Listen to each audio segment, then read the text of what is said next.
Buddhist science is a study on Buddhism based on facts and science.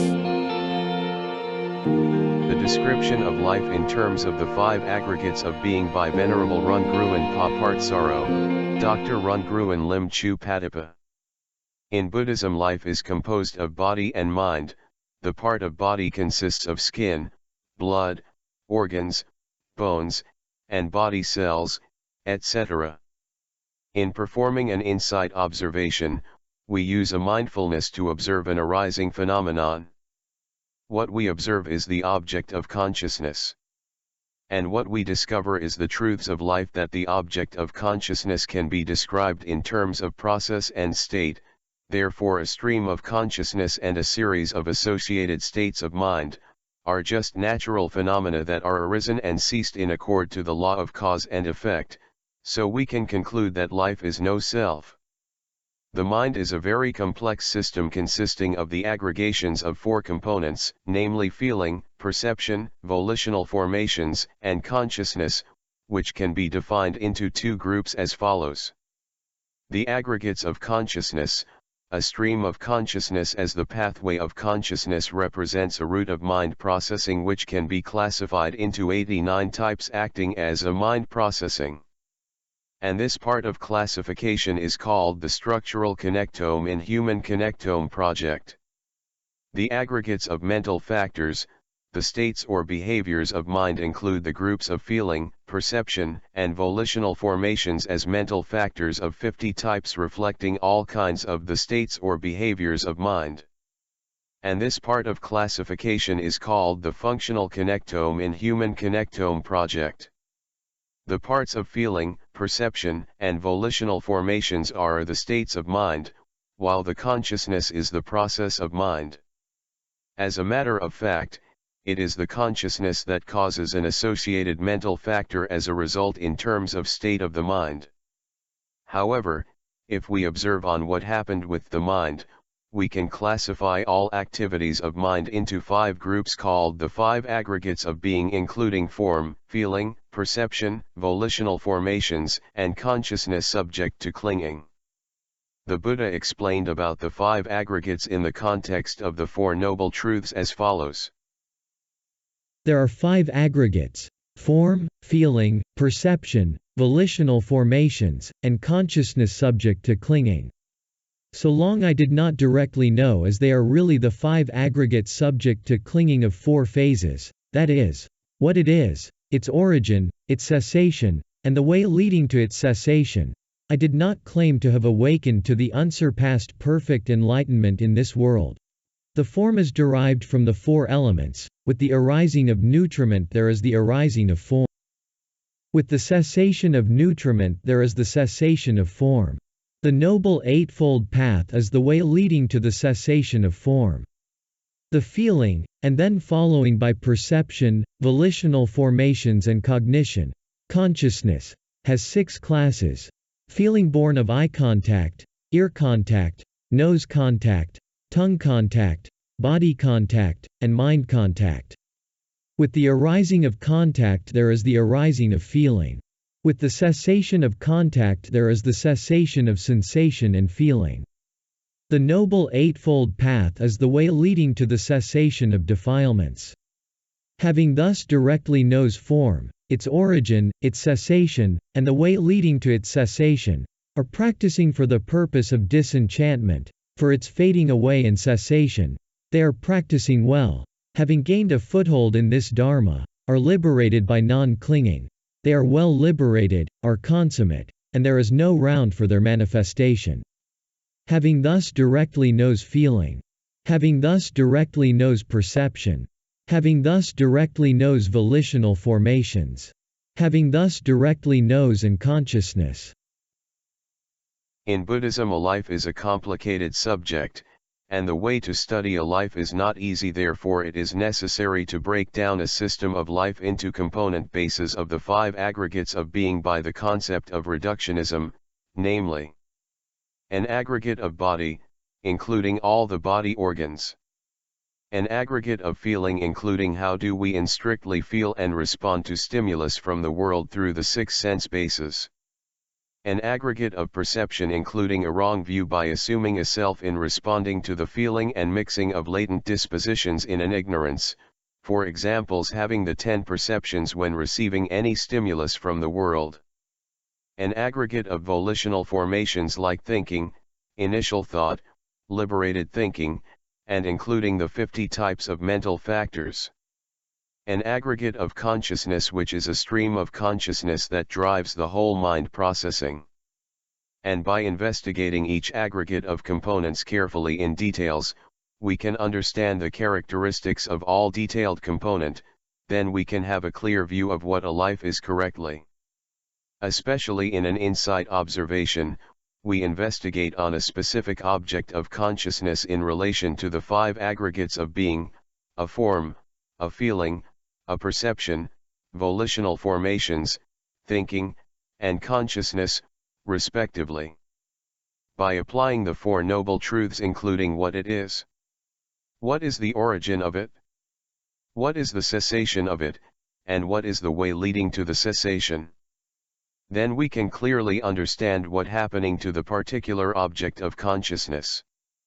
In analyzing the form of body, we investigate the body as a composition of the 4 elements in the world, and when analyzing the mind including the feeling, the perception, the volitional formations, and the consciousness, we investigate on the mind processing starting from the 6 sense bases, then proceeding on the origin of the 5 aggregates of being subject to clinging, so-called the designation aggregates, applying to the aggregates and the identity view not come to be, as the Buddha explained to his students as follows. In what way, Venerable Sir, does the designation, aggregates, apply to the aggregates? Whatever kind of form there is, whether past, future, or present, internal or external, gross or subtle, inferior or superior, far or near, this is called the form aggregate. Whatever kind of feeling, perception, volitional formations, consciousness, there is, whether past, future, or present, internal or external, gross or subtle, inferior or superior, far or near. This is called the feeling, perception, volitional formations, consciousness, aggregate. It is in this way that the designation aggregates applies to the aggregates. Saying, "Good, Venerable Sir." That monk asked the Blessed One a further question. What is the cause and condition, Venerable Sir, for the manifestation of the form aggregate? For the manifestation of the feeling aggregate? For the manifestation of the perception aggregate? For the manifestation of the volitional formation aggregate? For the manifestation of the consciousness aggregate? The 4 great elements are the cause and condition for the manifestation of the form aggregate.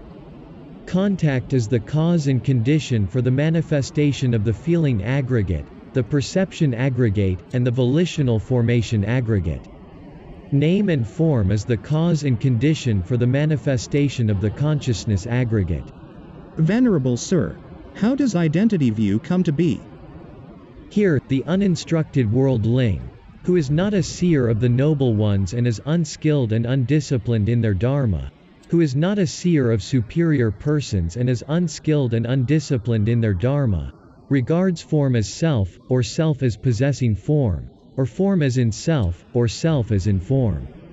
He regards feeling as self, perception as self, volitional formations as self, consciousness as self, or self as possessing consciousness, or consciousness as in self, or self as in consciousness.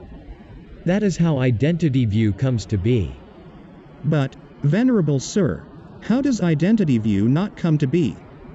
Here, the instructed noble disciple, who is a seer of the noble ones and is skilled and disciplined in their dharma, who is a seer of superior persons and is skilled and disciplined in their dharma, does not regard form as self, or self as possessing form, or form as in self, or self as in form.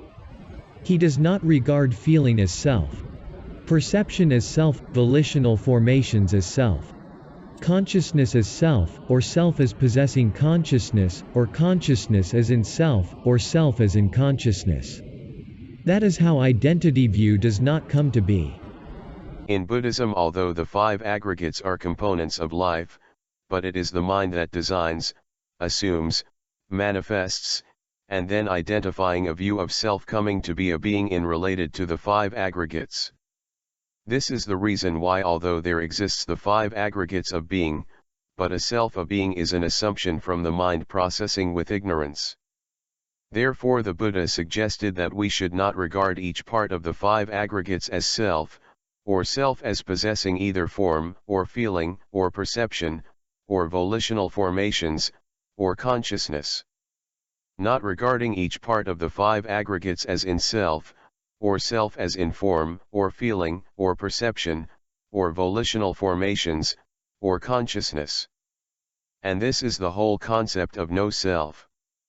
This realization of no self in the five aggregates of being may be difficult to understand, but it takes a Buddhist practice to have a mindfulness to experience these mental phenomena, and mind processing. In performing an insight observation of the four mindfulness foundations, the Buddha suggested to observe the truths of the body by dwelling the contemplating phenomena in phenomena.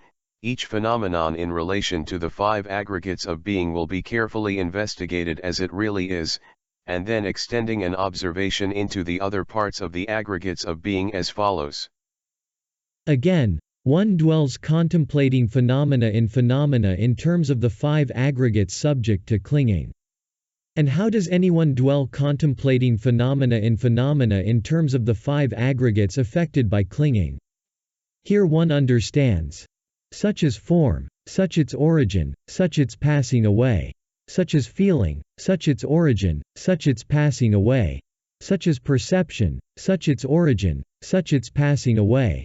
Such are the volitional formations, such their origin, such their passing away. Such as consciousness, such its origin, such its passing away. In this way he dwells contemplating phenomena internally, externally, and both internally and externally. And he dwells independent, not clinging on anything in the world. That is how anyone dwells contemplating phenomena in terms of the five aggregates subject to clinging. In one occasion, there was an old person visiting the Buddha and asking that he was old and got sick very often, so he would like the Buddha to teach him, and the Buddha guides him as follows. A life is fragile and brittle, especially when getting old. The body is struggling to maintain its conditions, which can be compared like protecting an eggshell. In Buddhism, we will study that even when the body is struggling with sickness and aging, but how we can sustain the mind not to be struggling like the body. Later the old person comes to visit the Venerable Sariputta for more explanation, and the Venerable Sariputta explains as follows. For those who does not study on the truths of life and nature, he will assume that a life is a self, a life is mine, then having the desire and lust in related with a life as the five aggregates subject to cling. However, the body is impermanent by the law of nature such as aging and sickness, then we will be struggling with suffering because of trying to protect the body against the changing by the law of nature. The feeling is impermanent by the law of nature such as aging and sickness, then we will be struggling with suffering because of trying to protect the feeling against the changing by the law of nature. Similarly, the perception, the volitional formations, and the consciousness, all are in the same situations. Listen. The noble disciple will realize the truths of life within nature, and realizing that the body, the feeling, the perception, the volitional formations, and the consciousness are no self. Everything will just happen by the law of nature, and we will not have any suffering in life due to the five aggregates subject to cling. This is the meaning to say that although the body is struggling, but the mind is not. Many people may believe in the Buddha's words as such form, feeling, perception, volitional formations, consciousness of the five aggregates of being are no self, but understanding and remembering the wording are useless in catching up with the speed of mind processing. In this circumstance, a Buddhist practice is required by performing an insight observation to experience the reality of the truths of life within nature to gain an insight wisdom embedding into the mind processing to cope with an arising mental phenomenon correctly. the Buddha explained that as long as there is a condition, then each part of the five aggregates will arise, and cease as usual. This is part of a nature. There is no problem by having the five aggregates of being, but the problem starts with regarding the five aggregates as self. Therefore the way to resolve the problem is by abandoning the desire and list, thus the mind will abandon the five aggregates subject to cling automatically, and this is way to liberate the mind from the five aggregates of being by wisdom in Buddhism. The reductionism of life into the five aggregates of being is a very powerful way to discover that a life is no self, because most people assume that a life is self of being something. One of the most fundamental technique in the Buddhist practice is to have an insight observation on the five aggregates of being, seeing such is form, such its origin, such its passing away, such is feeling, such its origin, such its passing away, such is perception, such its origin, such its passing away, such are the volitional formations, such their origin, such their passing away, and such is consciousness, such its origin, such its passing away. And, by investigating an individual of the component of life one by one, we can realize that each component of life is indeed no self, therefore conclusively a life which is composed of no self aggregates is no self. This reductionism analysis in Buddhism is a pure scientific analysis of life in the ancient time. In Buddhism there is no problem with the five aggregates of being, but when we regard the five aggregates as a self, then the problem arises with the five aggregates subject to cling. Therefore the way to resolve the problem is not trying to exterminate the five aggregates of being, but it is about how to disregard or to abandon the five aggregates subject to cling by having a clear knowledge of the truths of life within nature.